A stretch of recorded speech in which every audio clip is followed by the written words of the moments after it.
Hello, কে বলছেন? আমি আপনার হবু জামাই বলছি শ্বশুর মশাই। এই হারামজাদা, কার সাথে কথা বলছিস জানিস? হ্যাঁ, আমার হবু বউয়ের বাপের সাথে। আমি তো আপনার মেয়ের বয়ফ্রেন্ড। ও, তাহলে তুই সেই জানোয়ার। হ্যাঁ। শোন, আমার মেয়ের দিকে না চোখ তুলে তাকাবি না। এই যা, আমি তো অন্য কিছু তুলে তাকিয়ে ফেলেছি। তোর মুখ ভোঁতা করে দেবো যদি এসব কথা বলিস। তোর যোগ্যতা কি আছে রে আমার মেয়েকে ভালোবাসার? শালা বেকার। মুখ সামলে কথা বলবেন, বেকার বলবেন না। সরকারি তরফ থেকে মাইনে পাই আমি, নতুন চাকরি। নতুন চাকরি? হ্যাঁ, চাকরি খোঁজার চাকরি।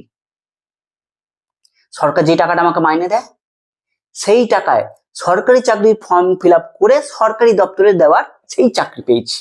আরে গাধা, ওটা মাইনে না, বেকার ভাতা। তুই বেকার ভাতা হতে পারবি, কিন্তু আমার মেয়ের ভাতা হতে পারবি না। আপনার মেয়ে লক্ষ্মী ভান্ডার পাওয়ার বয়স হয়ে গেছে না? আপনার মেয়েকে একটা Lakshmi Bhandar form fill up করে দেবো। তারপর আপনার মেয়ে পাবে 1500, আমি পাচ্ছি 1500, মিলে 3000 দিয়ে দেবো আপনার মেয়ের হাতে তুলে। একটা সাধারণ ঘরের মেয়ের থেকে আর কি খুশি চাই? শুধু সংসারটা আপনাকে একটু চালিয়ে নিতে হবে।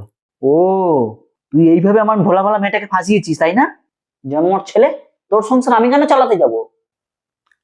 আপনার কি আপনার মেয়ের প্রতি কোনো দায়িত্ব কর্তব্য নেই? আপনার মেয়ের সুখে আপনি এইটুকু করতে পারবেন না শ্বশুর মশাই? এত সস্তায় একটা আস্ত জামাই পাচ্ছেন কিন্তু আপনি। এই বাজারে কিন্তু একটা ধূপকাঠিও আপনি কিন্তু পাবেন না এত সস্তায়। তাহলে কি ভাবছেন বলুন? পরশু যাই কথা বলতে? হয় না, একবার তুতে ফেলবো। ও আচ্ছা, কালকে যাবো বলছেন? আচ্ছা ঠিক আছে, ওকে, টাটা।